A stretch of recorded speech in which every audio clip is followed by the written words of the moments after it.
और कन्हैया मथुरा आ रहे हैं। विद्या प्राप्त करके मथुरा आए। देव की बड़ी प्रसन्न है, आज मेरा लाला घर आएगा, आज मैं उसका खूब स्वागत करूंगी। इनको पता था कि कन्हैया को माखन और मिश्री बड़ी प्रिय है। आज सुंदर सोने की थाल में पूरा भोजन लगाए, भोजन लगाई मैया ने, और एक कटोरी में मिश्री और एक में माखन रख दिया कि मेरे लाला को, मुझे पता है, मैंने सुना है ब्रजवासियों से कि मेरे लाला को माखन और मिश्री बड़ी प्रिय है। कन्हैया के सामने आज थाली ला करके रखे, और थाली ला करके जैसे ही रखी और उसका कपड़ा हटाया, और जैसे ही कन्हैया की नजर माखन और मिश्री में पड़ी है, कन्हैया झरझर करके रोने लगे, खूब तेज रो रहे हैं। मैया कहती है, लाला तुझे हो क्या गया, तू रो क्यों रहा है? कुछ बोल नहीं पा रहे हैं। बस सारे ब्रजवासियों की आज यशोदा मैया की याद आ रही है कि वो मुझे भोजन कराती थी, माखन खिलाती थी। आज ये सोने के थाली तो है मेरे सामने, सोने की थाली तो रखी हुई है, परंतु मुझे आज वो प्रेम नहीं मिल रहा, वो वात्सल्य नहीं मिल रहा। बार बार देव की मैया पूछ रही है, कन्हैया तुझे हो क्या गया, एक बार बता तो मुझे सही, कोई कमी हो गई क्या मेरी थाली लगाने में? कन्हैया झरझर करके रोते जा रहे हैं, कुछ बोल नहीं पा रहे हैं। मैया उद्धव के पास गई, उद्धव तू ही देख, तेरा ये मित्र है, तू ही इस चीज को जान। उद्धव आए हैं। उद्धव कन्हैया से बोले, क्या बात है कन्हैया? कन्हैया तो रो रहे थे। उसके बाद कहते हैं कन्हैया, उद्धव मुझसे ना नंद यशोदा मैया भूल ही नहीं जा रही हैं, बार बार याद आ रही हैं मुझे। ब्रज की जो गोपी हैं, ग्वाल हैं, जिनको मैंने कह के आया था कि मात्र मैं 2 दिन में आ जाऊंगा, और इतने बरस हो गए मैं वहां गया नहीं हूँ। वो कैसे रहते होंगे, क्या खाते होंगे, जी भी रहे होंगे कि नहीं, जो मेरे बिना एक पल नहीं रह पाते थे। सारे ब्रजवासी मेरे साथ घूमा करते थे, गऊ चराने जाए तो साथ में बैठ करके भोजन किया करते थे, आज वो कैसे रह रहे होंगे।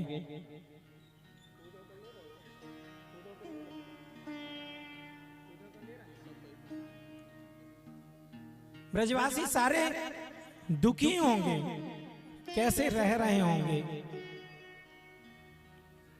सब उदास हैं। उद्धव कहता है, आप चिंता मत करो कन्हैया, बड़े दुखी हैं आजकल। आज उद्धव से कह रहे हैं, कन्हैया कह रहे हैं कि हे उद्धव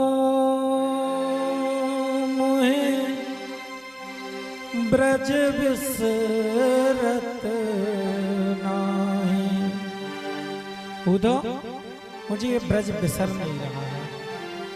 उद्धव ने कहा, आप चिंता मत करो, मैं जाऊंगा ब्रज में और सबका हाल चाल पूछ करके आता हूँ, और मैं इतना ज्ञानी हूँ, सबको इतना ज्ञान दूंगा कि वह सब कुछ भूल जाएंगे।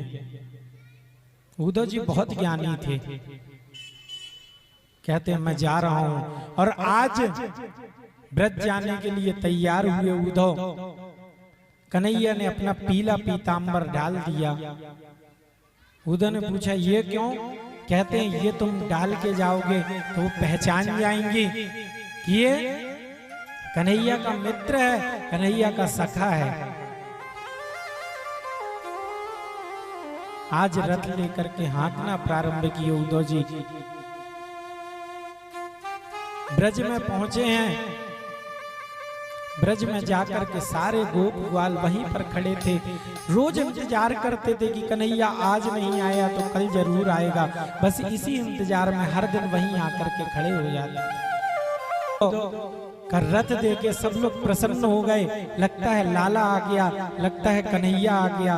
और जैसे ही कन्हैया के लिए सब लोग दौड़ करके रथ के पास आए हैं, और जैसे ही वो पीतांबर डाले हुए, जैसे ही वह रथ से बाहर निकले हैं, सब लोग मुख मुरझा गया।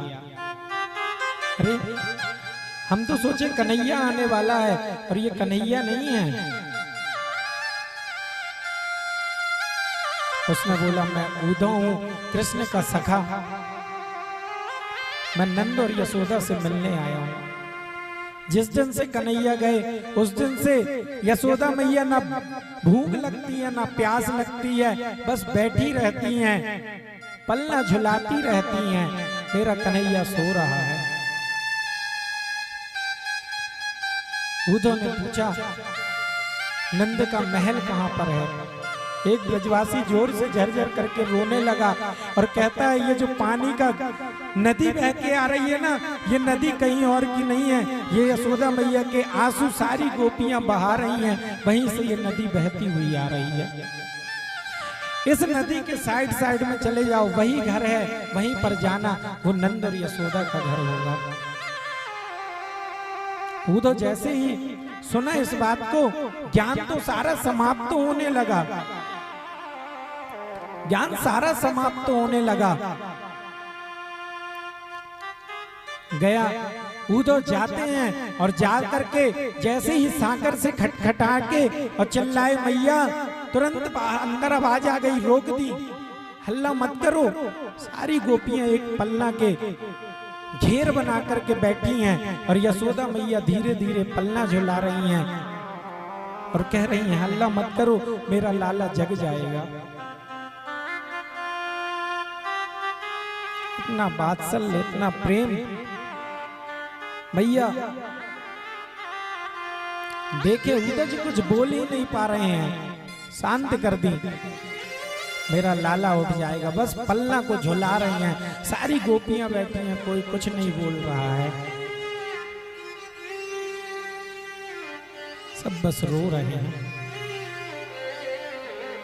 उद्धव सोचा मैं तो यहाँ ज्ञान का पाठ पढ़ाने आया था, सारा ज्ञान धरा रह गया, कोई कुछ बोल भी नहीं रहा। उद्धव मात्र देख बस के इतना विचार आ गया कि बताओ इनको मैं क्या ज्ञान दूंगा। महल से बाहर निकले, एक वन में गोपियां राधा रानी के साथ बैठी हैं।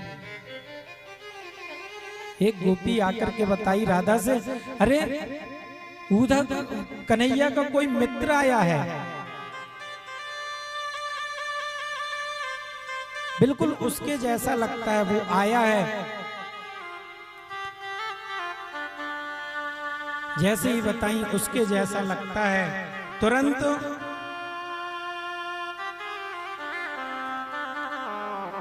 राधा रानी के चरण में एक भंवरा आकर के बैठ गया। भ्रमर गीत के माध्यम से बताना चाह रही हैं, अरे तुम काले हो और हर काला छलिया होता है, ये तो हम समझ गए।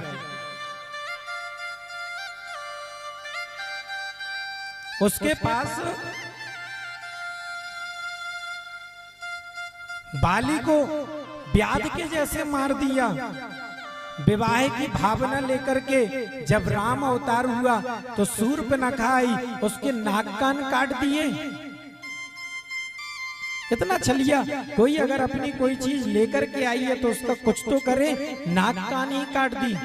उद्धव सोच रहे हैं कि मैं ये गवारियों ग्वालिनी को समझाने आया हूँ, ज्ञान देने आया हूँ, इनको तो सब कुछ पता है, ये एक एक सब कुछ जानती हैं कि भगवान कौन कौन से अवतार लिए, कब कब लिए और किसको छला, और आज मैं इनको ज्ञान देने आया हूं।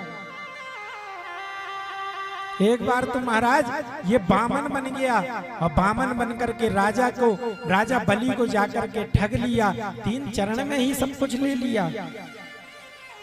हाँ? ऐसा छलिया है।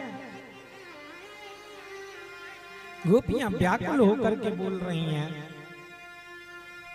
भौरा मानो भरभराने लगा, आवाज आने लगी तो भौरा से कहते हैं, अरे तू बता मत देना मेरे उस कान्हा से, उस छलिया से बता मत देना कि हमने ये चर्चा की है।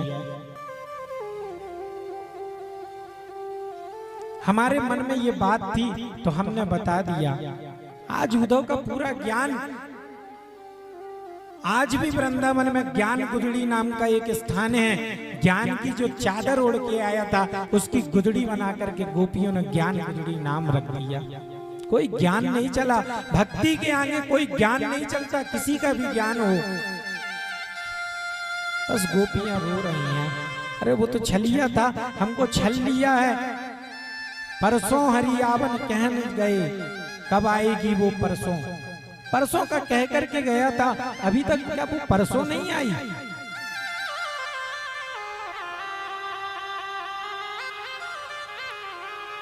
वो तो झरझर करके आंसू बहने लगे।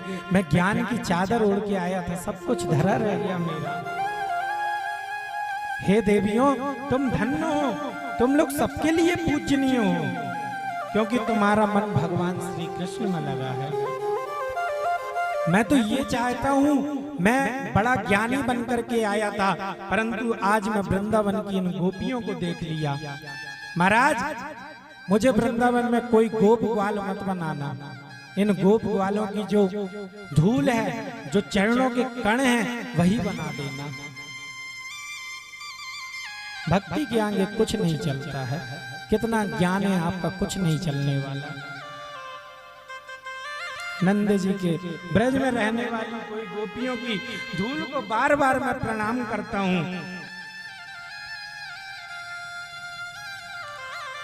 बस उद्धव इसी प्रकार से विचार कर रहे हैं कि कैसा कन्हैया है। और आज सीधे मथुरा गए और मथुरा में जाकर के कन्हैया सुनाया, अरे कन्हैया तू कितना छलिया है, जिससे जो तुझसे ना प्रेम करता है, आज तू उनको ऐसा छोड़ दिया।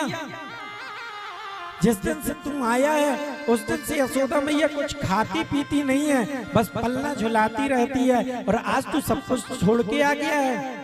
तेरे को कैसे चैन पड़ता है। कन्हैया ने बोला, उद्धव बैठो, और बैठ करके नेत्र बंद करवाए हैं। और जैसे ही उद्धव ने नेत्र बंद किया है, ब्रज में कन्हैया को पाया। सारी गोपियों के बीच कन्हैया बैठे हैं, माँ यशोदा के पल्ला में झूल रहे हैं। माँ यशोदा लाड़ प्यार कर रही है। उद्धव से कहते हैं, उद्धव मैं मात्र शरीर से आऊं, बाकी मन से मैं आज भी वृंदावन में हूं, आज भी मैं वृंदावन में ही हूं। इस प्रकार का भगवान ने उद्धव को दर्शन कराया ब्रज का।